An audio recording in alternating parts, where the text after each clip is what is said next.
Hey guys, and welcome to the Heath Bodybuilding training plan explanation video. So in this short video, I'll be covering my training plan I offer to clients and how it works and what all the numbers and fields mean. So first off, it's located in a little application online via a mobile app called Google Sheets.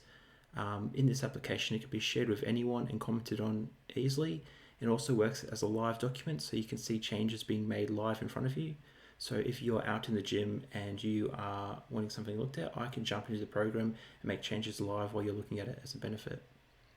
So let's get started looking at a Google Sheets document I prepared earlier. So this is just a template document to give you an idea of what's possible and how I might set it up. Basically, it has 4 different sheets: a daily tracker, so daily well-being and how you're going; the training plan, so your weight, reps and sets information and progression; your meal plan, so if you're wanting nutrition looked at, so your protein, your fats and carbs, calories, all that sort of stuff; and then progress. Progress is your body measurements, your height, your weight, your measurements of your torso, your limbs, that sort of stuff. So let's start looking at the daily tracker. The daily tracker obviously has your weekly information in column A, so how many weeks you sign up for. So this one's set for 6, so week 1, and then it's got your weekly average. So this number here is generally your weekly average. The reason we use a weekly average is because if we just do a one-off reading for your weight, high or low, it could just be an inaccurate reading. It could just be water weight, it could be stress, could be overeating, and it's not relative to actual muscle and size. It could just be your water weight and a one-off unexpected number that's thrown you off. So next one is your date. So date is obviously the day that you put the reading in and how you've gone. So if your weight and your training session, so that will just be the current day. Column C is your weight. So basically weight is a good indicator around progression. If you lose 5 kilos, then generally you're going to be a bit weaker. It won't be as big depending on your goals, unless you're wanting weight loss. So tracking your weight is very important. If you can track it each day, that's the best. Once or twice a week is also not too bad. The next one is the day tracker. So this little drop down menu here, which is also available on mobile devices, is a little day tracker. So you can say it was a good day, overall there's no issues, things went well. You had a bad day, could be stress, could be injury, could be anything. And then just under bad, you can see you've got sick. So if you're sick, it's good just to note down that you've been sick. Say you've got a headache, you've got a flu, because that will affect your training results. So you will feel a bit fatigued, a bit lethargic. So by putting it down as sick, that kind of ties back to why you might not be PBing or growing that week. You've also got injured. So injuries are something we need to be aware of. So if you've injured a shoulder, a knee, a back, then we need to make modifications to your exercises to best suit how it's going to go moving forward. So if you've got a shoulder injury, then we know probably bench is off the table, or we drop the weight for a while. Next one down, not completed. So that's just if you haven't attended it or haven't looked at it yet. And then rest days. So having an idea of your rest days is very helpful, because too much rest and not enough rest can be detriment to your training. So too much rest, you start losing muscular memory and your form starts to slack. So pretty much just dropping down here, you can select any of these and just review your week, which helps out from a coaching perspective. Next one is your calories. So if we do nutrition coaching, then this will be where you enter your calories for the day. So each relevant day will have different set calories. Same again, if you want nutritional coaching, we can discuss your protein, fats and carbs, so your calorie intake, and different dieting options that are available. Overall comments, so you see there's a comments field. So if there's any comments we need to discuss, feel free to chuck anything under your comments and then I'll respond under mine. Your starting weight, so this is just a mock one, so 80 kilos current weight. It's good to know where you started from to track the progression. Personal best, so this is a little fun little thing I've added. So if you do get into the compound lifts, which are bench, squat and dead, you can put in your PBs, and what it'll do is it'll update the number on the right, so your total. Generally it can be a bit of fun just trying to get your total as high as possible by PBing and getting your max lifts for bench, squat and dead. And this will be for your 1 rep max, so your highest possible for 1 rep max. Usually when I do meet with you, so generally I'll have a 1 weekly consultation call around 10, 20, 30 minutes with you just to check in how things are going as an update. Keep you accountable to your training program. So we'll work around the goals. So do you want to bulk? Do you want to cut? Is there a particular strength goal you're wanting to achieve? So we look at all of that and work out what your goals are and work backwards. And just below, I've put in a picture of the different gym attachments that you'll find in the gym.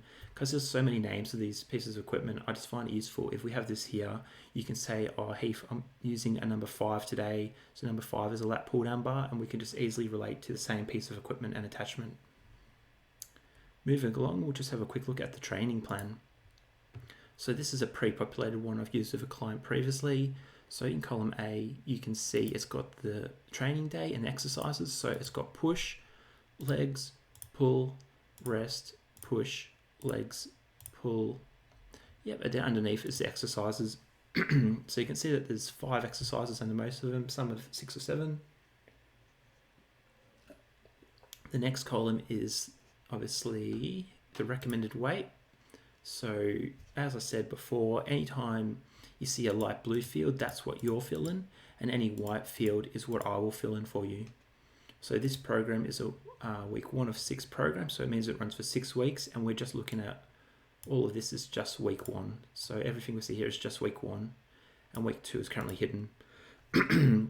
So say for the dumbbell shoulder press, so DB is abbreviated for dumbbell, BB is abbreviation for barbell. We're looking at a 15 kilogram dumbbell being done for 10 repetitions, and we're doing it for 3 sets here. So you can see it's got 3 in the sets column.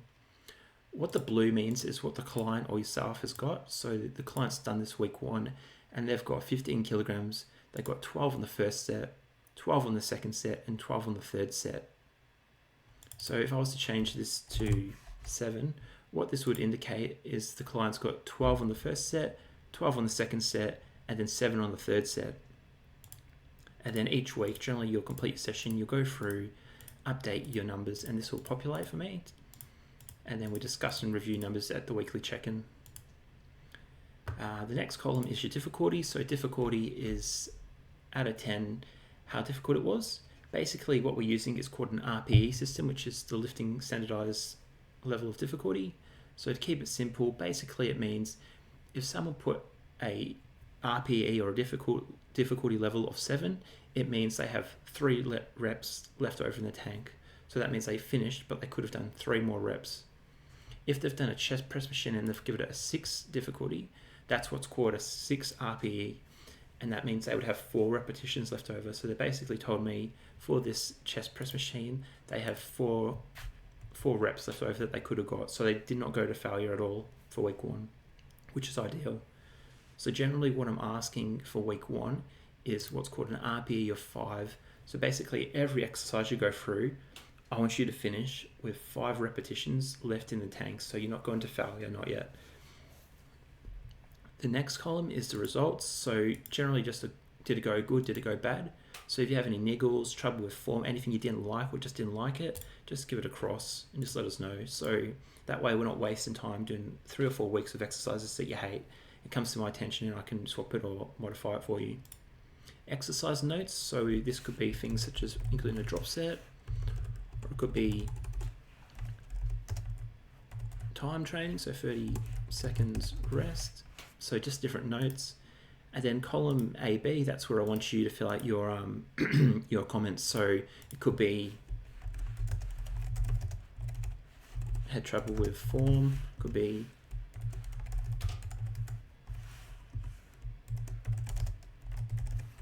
so just your feedback if anything went really good or really bad, or you have any questions.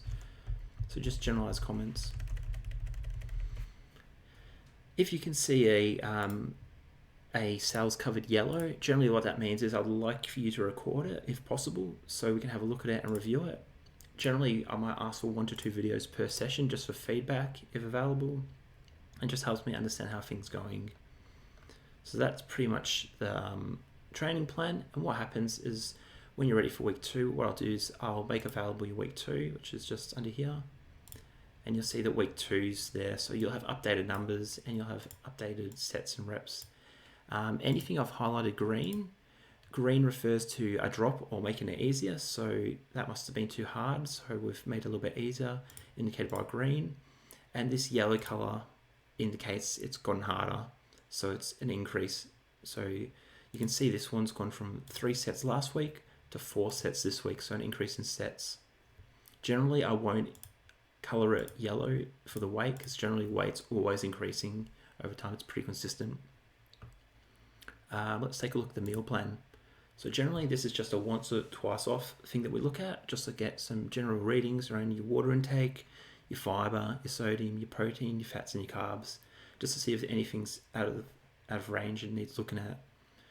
Usually I'll book a half an hour meeting with you just to go through this and fill it out, give you a hand with your macros and teaching you what that means. So that's your nutrition, so it just breaks up your day.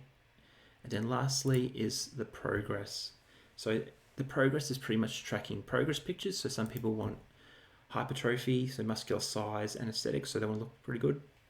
So what I recommend is monthly pictures. So each month get a picture, so front on, side on and rear. So each side, and just to compare each month, because I find a month's an adequate time, where if you're doing it weekly it gets a lot and you won't really see the change. Measurements, so I've included a little video here how to measure correctly with a tape measure, a measuring tape, and then you've got to measure your arms, so left and right, your chest, your waist and your hips. So your waist is around your belly button, your navel, and then hips is around the widest part. And also you can measure your quads, so measure your legs. And if you're monitoring your health and you've got a blood pressure reader or want to take your pulse, you can also measure your different blood pressure readings, so your low and your high, and I've also included instructions there on how to do that. So thank you for listening today, and if you've got any questions, feel free to contact me. Best of luck with your training.